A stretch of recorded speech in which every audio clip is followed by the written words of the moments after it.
Welcome back to the channel. It's your boy Schoolboy here. And no, again with another video for you. We're gonna be talking about Bell Collective, season 4, episode 5, Love Under New Management. But before we go ahead and get into the things of the things, which is Bell Collective, let me go ahead and get the announcements out the way. If you missed last night's episode of Hotline Bling Chat Room, make sure you get into it. It is a very, very amazing episode. Once again, Chef Don Don did his thing with the editing was amazing. The episode was amazing. It's good. So make sure y'all get over to his channel and y'all go ahead and like the video, comment on the video, because when you comment, actually, when the video premieres and airs, y'all will be able to be a part of the contest and the drawings that's happening for the giving back to you guys for the holiday season. So make sure y'all interact. Make sure y'all catch the episodes. And if you did not catch last night's episode, please go over there and catch the replay. Next week will be our ugly sweater competition, and y'all get to vote on who has the best ugly sweater. Also, make sure, just to let y'all know, School of Love casting is extended. This is my new coming up lesbian web reality dating series. Okay. We don't see very many masculine lesbians out here having their own dating series. And hey, I'm serious about finding love and companionship, excuse me. So y'all make sure y'all, if you want to apply, please get your applications in by December 23rd of 2023. You must be from the ages of 30 to 45. That's just preference. Preferably, we would like for you to live in the Dallas Fort Worth area, but if you're not and you're traveling in to the state to go ahead and film and date me and all of that, you make sure you, just to let you guys know, you are responsible for your travel. If you're coming from outside of the DFW area, again, no entanglements and no marriages. You got to be single, and preferably no stalkers on your internet, on your Twitter or your social media, because ain't nobody got time for that. And as well, must be active on social media. That's X, IG, Facebook, or LinkedIn, and must be available to film during those filming dates. Okay. We will start filming at the top of the year, which will be January 2024. Y'all will get the series starting in the spring, which will kind of be around the March time. So, but again, if you want to go ahead and apply, make sure you apply at www.tcddproductions.com. Okay. If you have a black owned business, if you're a YouTuber, if you have any sort of business, finances, whatever. If you got a business and you want that to go ahead and be featured on the show, you can make sure email us at admin@tcddproductions.com. That's admin@tcddproductions.com. Make sure you have your own commercial already edited, ready to go for whatever that you're selling for your black owned business. So it can be real, you're a realtor, if you have a skincare product, hair care product, whatever you got. Again, content creators as well. You guys can have opportunity to go ahead and promote your business through commercials, through either shows, the School of Love and or Hotline Bling. But just make sure y'all email us at admin@tcddproductions.com. All right. And I think that is all of I think that's all of the I'm just thanking y'all. I think that's everything for as far as anything that you guys need for it, to submit, work on any of that. So if y'all want to apply for the show, make sure y'all go to the website. If y'all also want to promote your business, make sure y'all go to the website and do that. There also is a chat box on the website that if you guys have any questions, if you type into that chat box, someone will get to you right away, like, because they will get that message immediately in the chat box and be able to respond to you. So let's just get into the episode, okay? And also, I want to let you, before we get into the episode, sorry, right below me is my social medias and also Cash App and or Venmo if you would like to donate to the channel. Make sure you like, comment, and subscribe to the channel. Bang the notification bell button so that anytime I drop a video or go live, y'all will be able to see it. Okay. And I do want to make a slight announcement. I know I am behind on Real Housewives of Miami and Real Housewives of Beverly Hills. Hopefully, I will have that out to you by both of those out to you by Monday. I'll make sure that I try to get that out to you. I also will be live for Married to Medicine on Monday. And then I also will have a pre-record for Real Housewives of Potomac out on Monday. Okay. So that's all the announcements. So, anyways, we going into the episode. The episode opens up with Little Boosie and Latieshia arguing about this damn contract and this percentage. Why they supposed to be doing this commercial for these people with this bank? Again, I would have packed up my stuff and rolled out. I would have not even entertained this mess. I would have not even went back and forth with it. I would have, I would have got my camera crew because at the end of the day, I would have came back there and would have told y'all, can y'all wrap this up? I'm paying for a film crew and I need to go on and get this done. And y'all are wasting my time. All this stuff for arguing, y'all can take that back to y'all house and argue about who's getting what, et cetera, et cetera, et cetera. So the bank owners is listening to them arguing back and forth, and it's ghetto and it's embarrassing if you ask me. Lil Boosie brings up Clifford and Clifford the big red dog, telling him that this was gonna happen. She tells him Clifford the big red dog needs to worry about his own marriage, and Lil Boosie tells her, you get your game face on. I'm like, Ninja, you brought all this stuff up in here with all of this energy upset about a contract and whoop de whoop whoop whoop. If you was upset about the contract and how things were going, this is something that you should have handled in the privacy of your home or at down to the Latieshia Enterprises where we still don't know what the hell Latieshia do. You could have handled that a long time ago down there. But bringing this here at this point in time and being worried about what somebody got to say about the situation is actually ludicrous to me. It's just ludicrous. So they go on to begin filming this commercial, and Latieshia can't even focus. She's so mad, can't read the daggone teleprompter, can't get it together. And they're asking her to start speaking in the commercial because she's just standing there. The camera's on, and she just looking around. And I'm like, lady, come on. And Lil Boozy standing looking goofy with his dry lips, which you need to put something on them joints because they look dry as sandpaper.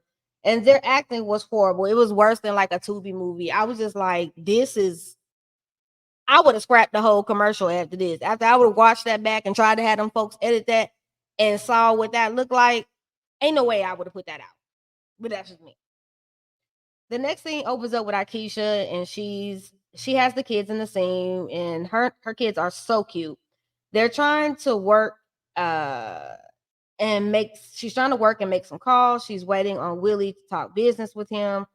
Akeisha also manages Willie and does his schedule for him.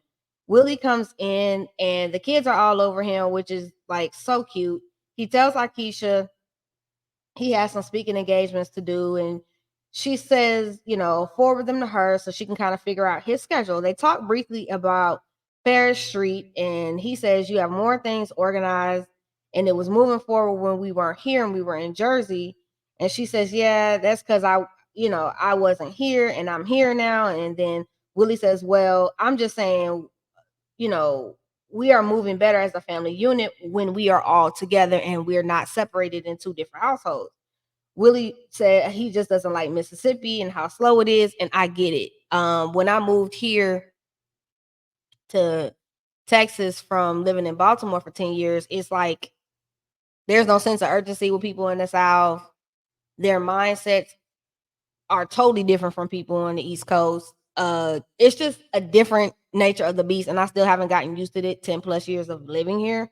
It's just it is hard and it is an adjustment. And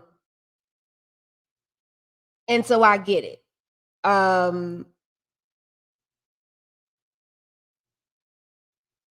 What he means when he's like, he does not like being there. Plus, I'm quite sure that all the traveling back and forth, being away from your wife so much, that also plays a part in some of these reasons why he feels what he feels. She talks about them getting this gala together and her wanting to be successful, her wanting it to be successful. And Akeisha says at this point, Fair Street is on pause and they will regroup and figure it out. And Willie he just want to go back to New Jersey. And I'm just like, dog, I don't blame you. I would want to go back too. But I do also understand that he is trying to be flexible to support his wife's dreams as well. So it's kind of like a catch-22 situation. You're both trying to appease both partners, but you also thinking about each other's business interests as well. So the next scene, we move on down the road, and it's Essie opens up the scene at her childhood home, and Marie comes in and Essie explains all the renovations she's done since her parents have passed away, and she inherited the property. Marie says she doesn't want her to move back, but Essie says this is best for her because she feels like she's closer to her parents when she is there. And Marie talks about her mom and states that she doesn't know how to handle her, and Marie says her mom pawned her mink coat for $30. And I'm gonna pause right here. Marie, your mother is an addict. This is something you unfortunately have been dealing with your entire life with your mother. There's only two ways to handle this. Unfortunately, put your mom out your house or place your mom in some sort of rehab. But if she can check herself out of the rehab, she's gonna go back to the streets. At the end of the day, her addiction is stronger than her love for you and anything else. And until the lady prioritizes that she really actually wants to be clean, she would not be in my house stealing my valuable things to go pawn. That's just me. As much as you love family, sometimes you have to put those boundaries in place for a reason. And you are trying to save this woman more than your mother is trying to save herself. And that's where the problem comes in. Marie claims, how do you cut off your mom? I can't do that. Well, we know you can't cut off the husband because you still was holding on to that marriage, even though the man was cheating on you, flying out other women with him, taking vacations, doing whatever the hell he want to. You won't cut off your son. That's why you taking care of all of his kids, plus your daughter at home. So, I mean, you have a pattern of not cutting things off and you keep going into toxicity, but then you want sympathy for it. There comes a point in time where folks cannot give you any more sympathy. Why keep going to people and asking for them advice and they give it to you and then you don't want to do the advice? Why go to therapy when you don't want to do the work? Because a therapist will also tell you that you need to start cutting people off. And if you're not willing to do that in order to help your health, your sanity, and the things that you have going on in your life, then really at this point in time, why are we still talking about something that you're unwilling to change? No disrespect. It is what it is. Marie claims that she's in therapy, and really, I can't tell by how nasty you treat the women on this cast. So clearly, therapy is not working, or clearly, you ain't doing the work that the therapist telling you to do. And Esty says it's time to get her mother therapy. Again, you can't force someone to want to change when they do not want to change. Sometimes you have to, even though it hurts as much as it does, have to cut people off. It's just family or not, friend or not, no matter the connection, you just have to cut people off and move on. This is where she needs to be realistic with her mother, and she's only gonna want to help, you know, help is only gonna therapy is only gonna work if this really woman really wants help. And we've seen this woman time and time again on camera not wanting help. So there's a point where you have to say when. Um, that pretty much wraps that scene up. So we move on to Latrice and Clifford, the big red dog. They show up at her building to see her brother's progress. And ain't shit done. Okay. It ain't a damn thing done around there. Latrice has hired her brother, and which he's a tree dude. So I don't even understand how he could do renovations and carpentry when he only does tree, lumbers and tree. And I'm just like, and this is how you know Latrice trying to be cheap. You trying to be ghetto fabulous and cheap and trying to build something, but you need to go ahead and invest and spend the money into the business if you're going to make it back. And if you're going to have something decent, it just makes no sense. And I don't get it. Latrice fires her brother and brings Clifford the big red dog in to finish the job. He says he can get it done in the 2-month timeline, but Latrice needs to get the supplies and everything. So Latrice, what you been doing? You don't have the supplies? Like, what's going on? You ma'am, you don't have the supplies? Like, this is crazy. Latrice says, in the mini warehouse part, she wants chandeliers and it needs to be pink and all this stuff. And my question is, where is the damn supplies? You yelling about what your brother ain't doing, but there's no supplies that we saw for the construction to even do all this stuff. Dude was still gutting out stuff and still getting it together, which I didn't understand. If you've been in here working, dude, what are you doing? It just Latrice. This is why I say sometimes, yes, people when it comes to certain business aspects, some people need help with and following through on what you're trying to do. Latrice, you need some help with that. Um,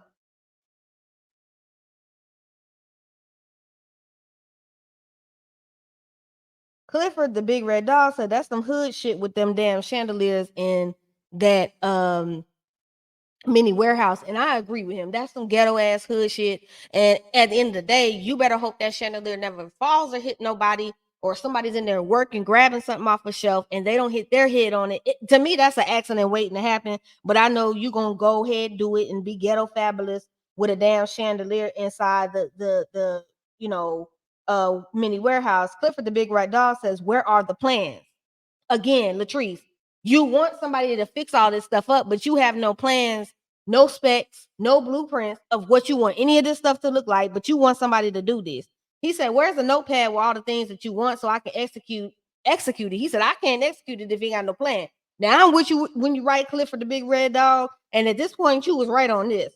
She said she hates to admit when her husband is right, but he is. You know, a lot of times, Latrice, you give me a Porsche tea, and I'm gonna just leave it at that. We move on down the road, and Keisha and Marie go on a play date with the kids, but her kids, Holly and William, are sick. And because she wanted to spend time with Marie, she didn't cancel it. Marie says she could have left her kids at home if she would have known that the kids were sick. And I'm like, girl, you could have stayed at home, but either way, we're here. They talk about being able to keep up with the kids, being older. Marie brings up Fair Street and Akeisha's proposal she submitted. Akeisha states she submitted the proposal, but it was not accepted.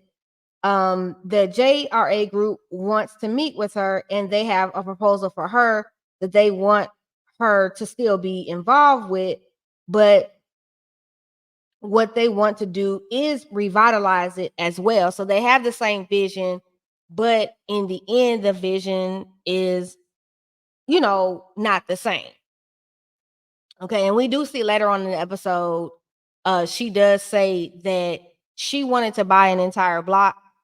They didn't want her to buy the entire block. They wanted to give opportunity to other business owners in Jackson to be able to purchase buildings and property on Fair Street. And they wanted it to be an equal opportunity. They just didn't want someone to just come in and buy it all, buy up one entire block. So that's kind of where it went. Akeisha says, as long as someone is going to commit to doing something with the street, she was okay with that. Marie tries to insinuate, well, pretty much Latitia's vision was put businesses on Fair Street. So basically, Marie's trying to sit up here and say that Akeisha stole Latitia's vision, which, ma'am, no. Akeisha was already working on this prior to her getting on the show, and that was part of the reason why they wanted her on the show. Number two, Akeisha has generational wealth and family that had businesses on Fair Street already and still do own property on Fair Street. So that was another reason. So she already had connections in with the city and city officials and everything else, and investors that were already watching her already. She didn't want to mess this up with the show or act a fool on this show and cause her business deal to fall through. Remember, way back when Latieshia had that business meeting with all them city officials and Marie came in there and showed her entire black ass. Yes, that probably ruined and did not help your homegirl's ability to go ahead and get property down there. That, I mean, you actually threw salt in that as well. I guess Marie got a damn amnesia and don't remember the shit that she did too. Akeisha was like, hold up, I don't know what Latieshia vision was. Like I said, I know you want to try and ease that in there. Akeisha also states that she wanted to bring her business to Fair Street as well as other businesses. Marie states, well, that's still the same vision Latieshia has too. Akeisha says she did not see her presentation or anything her and Latieshia had, what Latieshia had. There is no competition and she needs to back down. Akeisha says, let's dead this. Because when the RFP came up for the city, Latieshia could have brought back the block because it was up for sale. Meaning when the board in the city of Jackson had properties up for sale for Fair Street recently, Latieshia could have got a piece of property. Why didn't Latieshia go ahead and get the piece of property when it was up for sale? She didn't. She chose not to. So she still could have moved Latieshia Enterprises down there. But let's be real. Latieshia did not have the capital, the investors, the business plan, or the proposal together. You have a vision, but you have none of that. It takes money to make money. She didn't have it. So it's like this. Two people can have the same idea. I can have an idea and someone else can have an idea. I can execute the idea fully, but this person cannot execute the idea fully because they don't have their shit together. That has nothing to do with me going forward with my idea, because I'm still going to go forward with the idea because I had that idea as well. I'm not going to one situation, their situation has nothing to do with my situation of being able to continue to do what I was set to do. And I think that is what Akeisha was really trying to get at. And Marie was trying to act like it was some totally different scenario. Because if you remember, when Latieshia couldn't execute it, then all of a sudden it went back to this brunch tour bullshit that she's doing now. It went away from Fair Street because she didn't have the capital and all of her shit in a row to go ahead and execute the plan out. So you sitting up here defending some shit that wasn't even done. And if you so pressed, and if you're a real friend, Marie, why don't you go down there and buy some property since your money's so long on Fair Street and give it to your homegirl? Invest in your homegirl business if that's what you want to do. That's why I say Marie be with all that mean girl shit. I can't get with it. Marie says, why you didn't buy it? And she says, because I'm about ownership and I didn't want to own my portion. I wanted to own more of it since they were selling it. Marie tells her daughter to go to the car with her grandson, and Marie asks Akeisha is being cocky and unnecessary to do that with her. And Marie says again, it's Latieshia's blueprint. And Akeisha says, the blueprint I have, Latieshia can't afford it. And I was like, bloop, bloop, bloop. In the words of Nene, that lady money and her husband money ain't the same. Lil Boosie, the EBT version of Lil Boosie and her ain't got coin like that. Let's stop flexing. They don't have it. She's using own network, Carlos King and Kingdom Reign Entertainment to build a business that we still don't understand what in the hell Latieshia does. Now, I did get a little bit of tea. Akeisha Holly Coleon did start following me on Twitter. And I do want to share you the tea. We did speak together on via DM about the whole situation because she did agree with my videos that I posted on Twitter in regards to the situation. So give me a second. I'm gonna try to present my screen real quick. Give me 1 second. Let me pull up something for y'all. Uno momento. Give me 1 second. I want y'all to be able to go ahead and see what I'm talking about.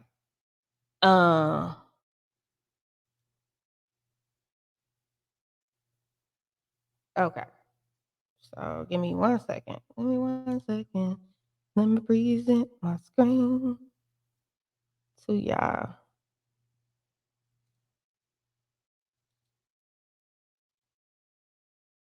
Okay. So, um, oh, y'all all in my damn DMs and shit. Let me get y'all out of my DM. So, anyways, over here we see Aisha Coleon and we're talking and we scroll down and I'm sorry, Aisha Holly Coleon says this was her scene because she posted this on her Twitter. This was the scene that she saw. I was told from my first scene on Bell Collective, on hashtag Bell Collective, I was told about Tisha's vision on Ferris Street. This was my first scene, and I don't know if y'all saw this on your screens, but this was what was on mine. Oops, sorry. Let me just pull this all the way up. Let me get this out. She said, I was told this on my first screen on Bell Collective. I was told about Tisha's vision of Ferris Street. This was my first scene. And I don't know what y'all saw on your screens, but this was what was on mine. Have a great weekend, loves. So I'm not going to actually play that. But that was the post that she's talking about. She then goes to say, in here, you have definitely been saying what I could not say when I was going through the motions with Jackson Redevelopment Authority. I was not going to let this show ruin my real life business. Ferris Street is not a storyline for me. It is a legacy. That's why I wanted to do the show. When I saw the attention the show was giving the area, I thought it would be a great platform to promote my businesses and the project we were working on. Tisha knew all of this from day one. Let them run with the story because I had government officials, commissioners, and white folks watching my every move. This show was not going to make me lose out on all of the hard work, all of my hard work, but now that I have my building, I'm letting their asses have it. I found out my new proposal was accepted in November. And Marie, since you're so fucking rich renting apartments for folks, why don't you invest and get the building for your girl? And I tell her back, I'm excited for her and everything like that. And that's just, a little bit of exclusive tea that I did want to share with y'all as far as that's concerned. So let me get y'all up out of my DMs. And so at the end of the day, that's what it was. The lady already got the building. She's got her stuff going on. That was a little bit of exclusive tea that y'all don't know. So but that's a little bit of tea I just dropped in here. This lady already had all of this stuff going on. It was already done. There is nothing Marie can really even say or sit up here and try to combat for Latieshia, because Latieshia just didn't have her shit together and did not have her ducks in a row. And if she did have her stuff in a row, she would have been able to see and know that this lady had already been started on this. She started on this way before she stepped on the scene of this show. She already had this. So whatever brainchild that Latieshia had, she couldn't execute it because she didn't have the funds, the capital, the business plan, or the proposal. And again, Marie, remember, your ass showed your entire ass down there at the meeting that they had on national TV. We're not going to play these games, Marie, and stop trying to bully people. Because I'm going to tell you what, Akeisha clocked your tea, and I was here for every moment of it. And again, like she said, I wanted to buy the entire block. The city said I couldn't buy the entire block. And the only reason the city said that was because they wanted other people to have opportunity to buy the block. So when the stuff was already coming up to be bought, why didn't your homegirl go down there and buy it? Oh, I forgot. She ain't got it. Next. So little Boosie pops up at Latieshia's office to talk and says he can't do what and she says he can't just do that. What if she has clients? And I'm like, girl, we don't never see you with nobody. Who is a client? Again, what do you do? None of us know what you actually do, ma'am. You keep saying when you got what? I ain't even gonna get my pressure up because this lady clearly don't got no job. Lil Boosie comes in asking Latieshia to put his music under her LLC, and I'm like, nigga, why you can't apply for your own LLC, run your own music career, get separate management from your wife, You was just bitching last week talking about how you didn't like the percentage that you were getting from the commercial running through her enterprise, and now you sitting up here trying to act like you want to be in business with your wife. You jackass. You really a jackass with that Sheen fake ass Versace shirt you got on, sitting down in your wife's office looking like a goofy EBT version of Little Boosie. You get on my damn nerves. He states he is so smart, and I'm like, no, you're not. You're a first class idiot. Because anybody listening to Clifford the Big Red Dog is just much of a jackass as him. I'm just gonna say it. Girl Latieshia is trying to explain to him what the different versions of herself is versus a business wife and this, and I'm like, girl, what business? We don't understand what you do beside them tired ass brunches, which there's no empowerment in them tired ass brunches. Ma'am, stop. Lil Boosie says he knows his rap career isn't gonna go anywhere, but he just wants to use this as a reason to see his wife. And again, you're a fucking idiot. If you want to spend time with your wife, put in the effort, be a man, stop doing this high school games, grow the fuck up, put your big boy pants on, and deal with your shit in your marriage. How about that? All this high school shit that you and Latieshia do back and forth, y'all aggravate me. Y'all make my ass itch with the bullshit. For real. Latieshia tells Little Boosie that she's managing him, is coming with a contract. He's sitting there looking. Yeah. If you're going to put it through her LLC, if she got any type of sense, she's going to make sure she has a contract with you. She's gaining a percentage from it because she's working for you on your behalf, getting deals in your name. Duh, nigga. Wasn't you the same nigga that was sitting here complaining about how your wife was being shiesty with the commercial deal? Like, you sound stupid. They get to arguing. By this time, I didn't check the hell out. And he storms out like a child. Because he didn't like what she said. And I'm like, you and him could go to hell swiftly with this storyline within y'all marriage. Either shit or get off the pot. Pick one. Because I'm just over it. In the next scene we have with Akeisha and Sophia, they go to this Zumba class, and Sophia coming in there with a full beat face of makeup, and I'm not really understanding. Girl, you coming to work out and sweat. What are we doing? Akeisha comes in with her waist trainer on, ready to go, no makeup, and you could tell that she came to really actually work out. Akeisha and Sophia sit down after the Zumba workout, and she tells her she wanted to buy the whole block. JRA said, no, we want to give other people the opportunity to be able to buy buildings on the block, which, hey, is a fair exchange. Ain't nothing wrong with that. And Akeisha says, hey, I can't buy the entire block. They think I'm being greedy. So what I'm going to do is just buy one building at a time, like Monopoly pieces, which is cool. One of the buildings in particular that she wanted was recently in a fire, and she knows that it will take time for the city to fix it up and fix the building and get it back up to code, which is kind of a win for her because that means once she buys the building, there won't be too much that she has to get up to code because the city has already put that money into the building when she has already bought it. But until that's completed and it's released for sale, she's thinking of going back to New Jersey. There's really no reason for her to be there until that is completed. Willie is in New Jersey. She wants to be there. And Sophia brings up the gala she's collaborating with Marie on. Akeisha says it's like Essie is the one that runs their businesses, which we caught that tea last week and we clocked it. I said that in my last review. Marie wouldn't have the shit that she has without Essie. And if Essie were to ever leave Marie would be fucked. I'm gonna just go ahead and say that. Marie would be fucked. Because it's clear Marie can't run no damn business. She can't even run her household. So her ass definitely don't need to be running no business. And that is from my personal opinion. Okay. And nobody else's.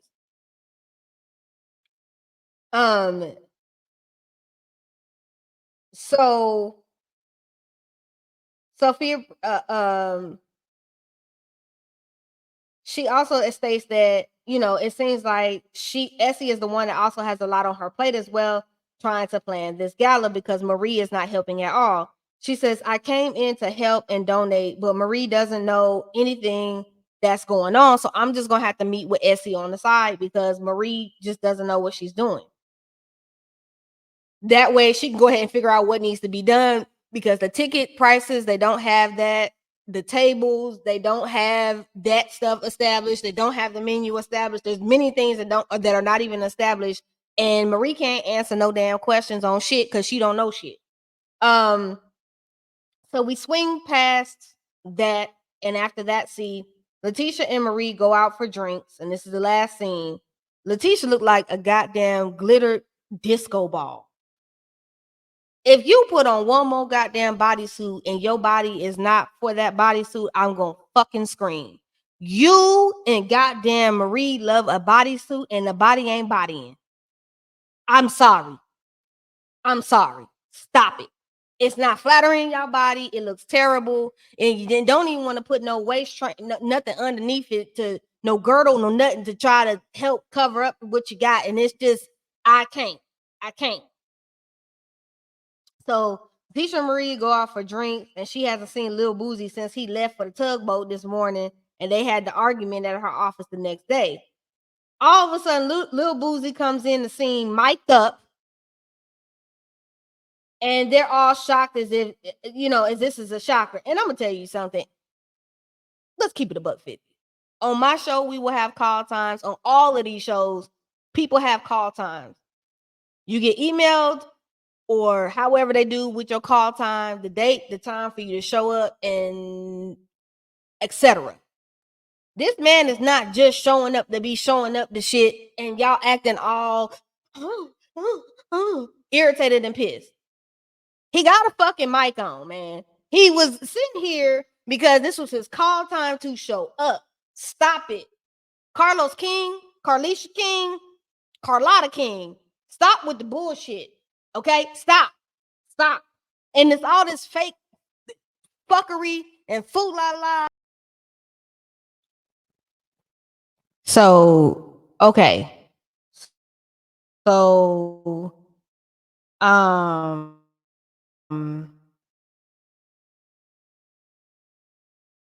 so again, stop with the fake to be acting. You and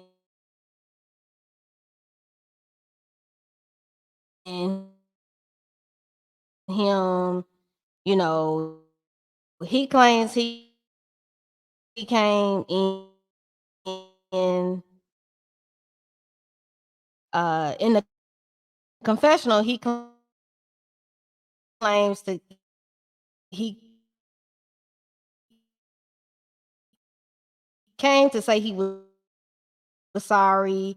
They had been doing good. He ruined it with the antics of like he's stalking her, and I'm like, girl, he had a call time. He's there because he had that call time,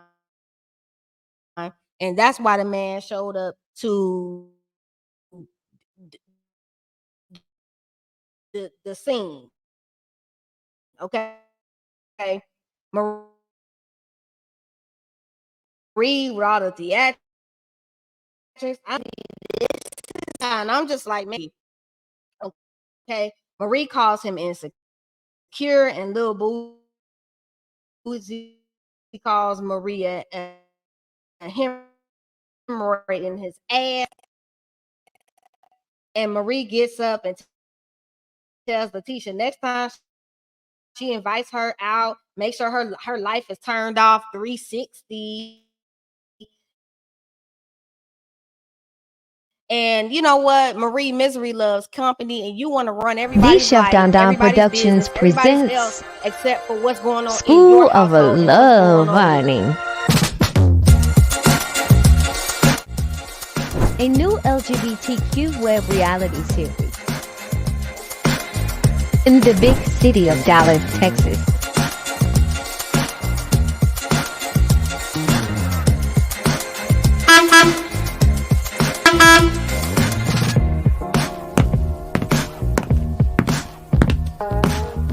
If you are interested in dating schoolboy, make sure you get those applications in right now, just in time for school to be in session.